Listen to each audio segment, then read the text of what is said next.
তারেক রহমানের চীন সফরটা খুব ইন্টারেস্টিং হয়েছে করলে। বিএনপির জাদ্রেল নেতা তারেক রহমানের সফর সঙ্গী হয় নাই মির্জা ফখরুল, শিলং সালাউদ্দিন, আমির খুশরু মাহমুদ। ইন্টারেস্টিং না? 3 ইন্ডিয়ান মালরে তারেক রহমান নেয় নাই ইচ্ছা করে নাকি এটা কোনো বার্তা কে জানে। জিয়ার আমলে চীনের সাথে বাংলাদেশের সম্পর্ক শুরু হয়, কূটনৈতিক সম্পর্ক। তখন থেকে দারুণ বন্ধুত্বপূর্ণ একটা সম্পর্ক তৈরি হয়েছিল চীনের সাথে। কিন্তু 2004 সালে তাইওয়ানের কমার্শিয়াল মিশন খোলার অনুমতি দেওয়ার জন্য চীনের সাথে খালেদা জিয়া সরকারের এবং বিএনপির সম্পর্কের একটা অবনতি ঘটে। আমির খুশরু মাহমুদ তার মন্ত্রিত্ব হারায় এই কারণেই। তাই এই সফর ছিল বিএনপির জন্য একটা খুবই ক্রুশিয়াল ইভেন্ট। সেই সম্পর্ক কিভাবে আগের জায়গায় ফিরানো যায় সেই চ্যালেঞ্জ তো বিএনপি ছিলই। আমরা এক এক করে দেখি সেই লক্ষ্য তারেক রহমানের সরকার এই সফরের মাধ্যমে অর্জন করতে পারিছে কিনা। এই একটা এপিসোডে এটা কওয়া যাবে না, কয়েকটা এপিসোড লাগবে। তবে আমার ক্ষুদ্র ভাতার ভগিনীদের একটা রাষ্ট্রীয় সফরে কূটনৈতিক অর্জনের অ্যানালাইসিস কেমনে করা লাগে সেটা খুব ভালোভাবে বোঝা হয়ে যাবে। আমি মনে করি চীনের সাথে আমাদের বাণিজ্যিক এবং রাজনৈতিক সম্পর্ক, কূটনৈতিক সম্পর্ক তৈরি করতেই হবে খুবই উঁচু পর্যায়ে। এইটা আমাদের জাতীয় সার্বভৌমত্ব আর অর্থনৈতিক উন্নতি দুয়ের সাথেই জড়িত। কিন্তু কাজটা করতে হলে যে চিকনা বুদ্ধি নিয়ে কূটনীতি চালাইতে হইবে সেটা পারিছে কিনা সেটা আমি দেখাবো। আমি কোনো নিজে নিজে জাজমেন্ট করুম না, আপনারা আলোচনা শুনে সিদ্ধান্ত নেবেন যে আমরা জিতছি কিনা। আমি রেফারেন্স দিয়ে আলাপ করব। আসেন আল্লাহর নামে শুরু করি। আমাদের অ্যানালাইসিস শুরু করতে হবে দুই সরকারের যৌথ ঘোষণা দিয়া। এটা অফিসিয়াল ঘোষণা। ওইখানে আছে আসলে সলিড টার্মে কি কি হইল, দুই দেশ কি পাইল। এটা বাংলাদেশের চাইনিজ এমবাসি ফেসবুক পেজে দেওয়া আছে, চাইলে দেখে নিতে পারবেন। আমি ওইখান থেকেই নিছি। এই যৌথ ঘোষণার প্রথম পয়েন্ট, নতুন যুগে চীন বাংলাদেশ অভিন্ন ভবিষ্যতের অংশীদারিত্ব, কমিউনিটি অফ শেয়ার্ড ফিউচার, এইটা গড়ার যৌথ ঘোষণা। আমারে যদি বলেন তাহলে এই কথাটাই এই সফরের সবচেয়ে গুরুত্বপূর্ণ অর্জন। কিন্তু এই শব্দটা কেন এত গুরুত্বপূর্ণ সেটা ব্যাখ্যা না করলে আমরা এর ওজনটা ধরতে পারবো না। আসেন বুঝায় বলি। চীনের কূটনীতিতে সম্পর্কের একটা সিঁড়ি আছে, ধাপে ধাপে ধাপে ধাপে উঠতে হয়। সবচেয়ে নিচে সাধারণ সম্পর্ক, তারপরে বন্ধুত্বপূর্ণ সহযোগিতা, তারপরে অংশীদারিত্ব, তারপরে কৌশলগত অংশীদারিত্ব, তারপরে ব্যাপক কৌশলগত অংশীদারিত্ব, আর সবার চূড়ায় অভিন্ন ভবিষ্যতের অংশীদারিত্ব, community of shared future. Bangladesh এতদিন ছিল এই সিঁড়ির নিচের একটা ধাপে, ব্যাপক কৌশলগত সহযোগিতামূলক অংশীদারিত্ব, যেটা 2016 সালে শি যখন ঢাকা আসছিল তখন এটা সাইন হয়েছিল। এই সফরে বাংলাদেশ এক ধাপ উপরে উঠে গেল, একদম চূড়ায়। এখন প্রশ্ন, চূড়ার এই ধাপটা আলাদা কেন?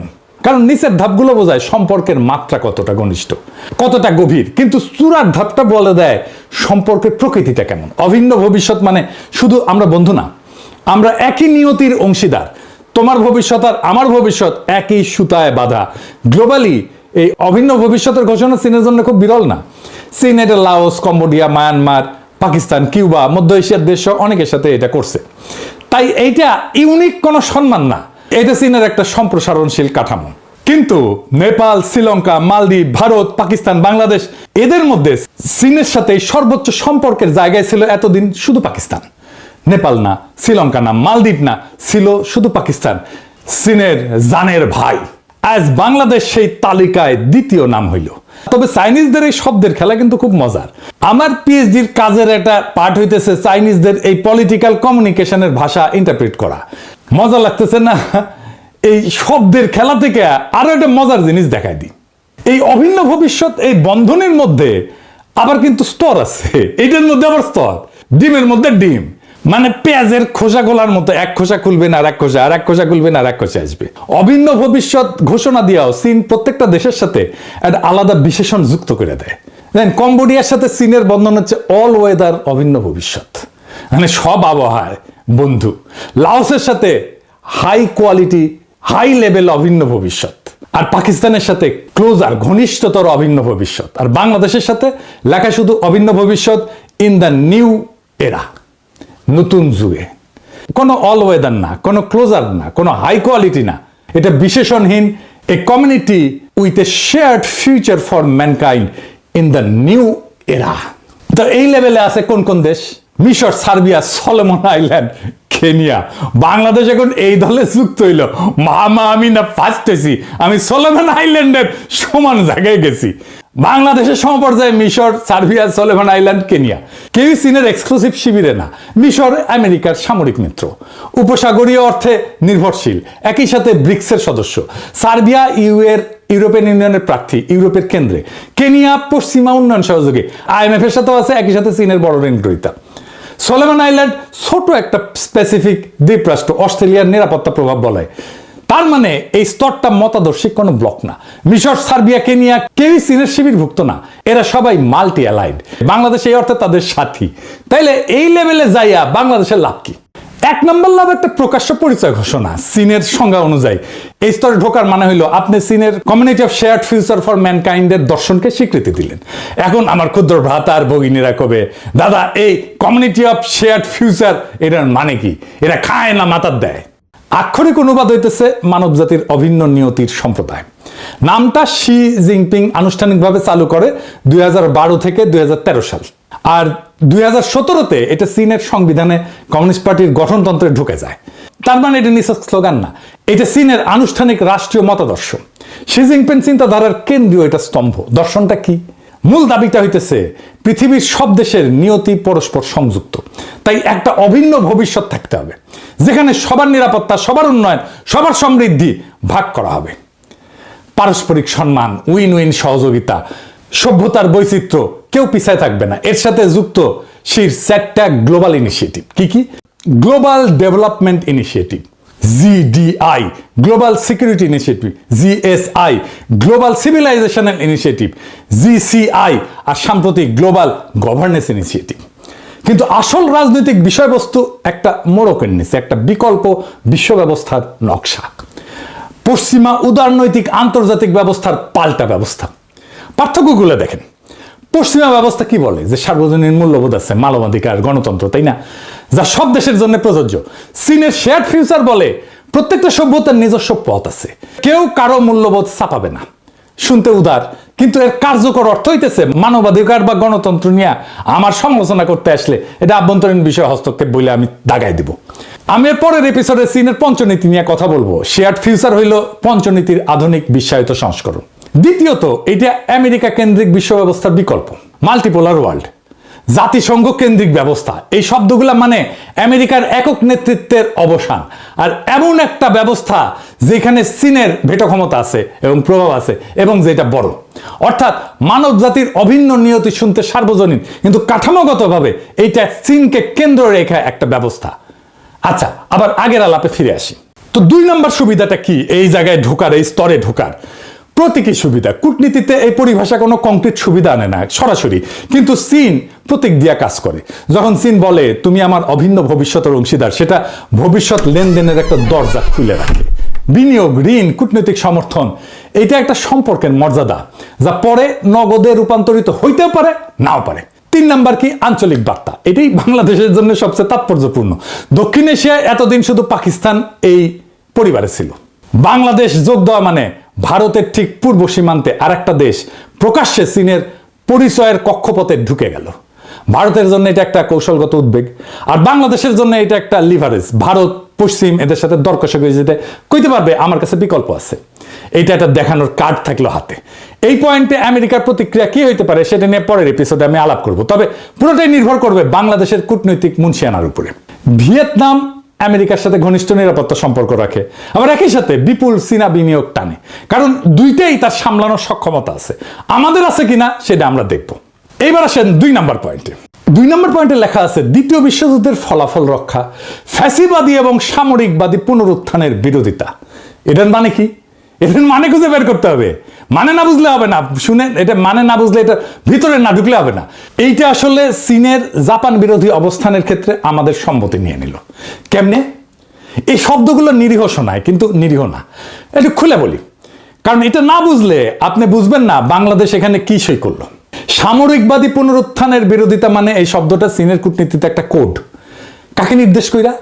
জাপানকে নির্দেশ কইরা। চীনের বয়ানে জাপান হইল দ্বিতীয় বিশ্বযুদ্ধের একটা অপরাধী দেশ, যে এখনো ঠিক মতো অনুতপ্ত হয় নাই, আর যে আবার সামরিকীকরণ করতেছে।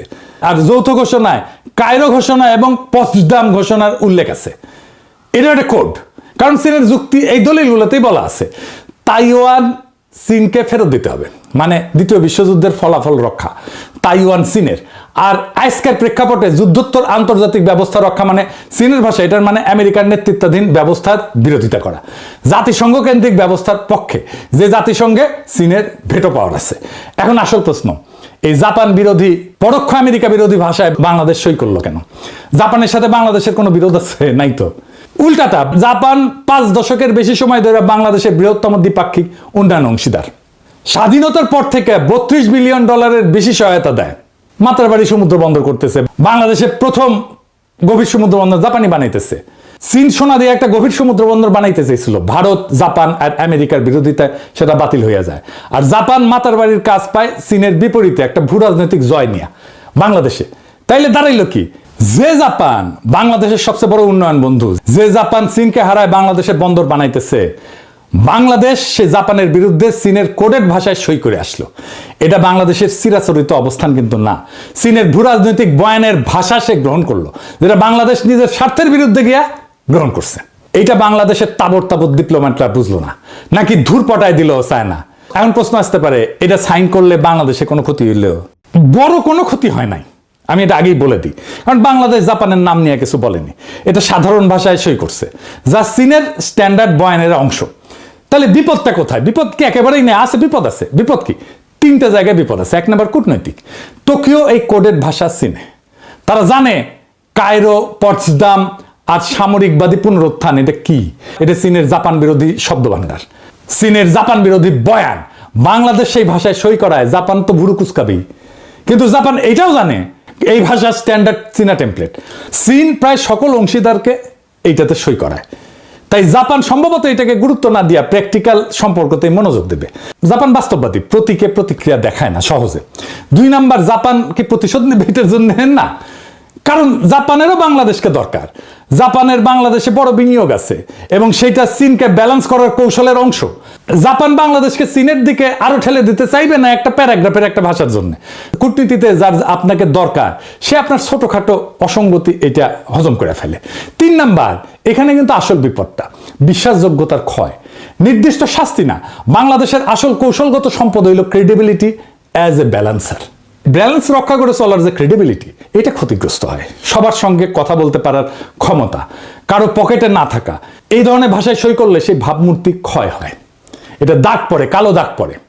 জাপান, আমেরিকা প্রত্যেকে একটা করে নোট লিখে দেবে যে বাংলাদেশ চীনের বয়ান গ্রহণে দ্বিধা করে না, এমনকি নিজের স্বার্থের বিরুদ্ধে যায়ও।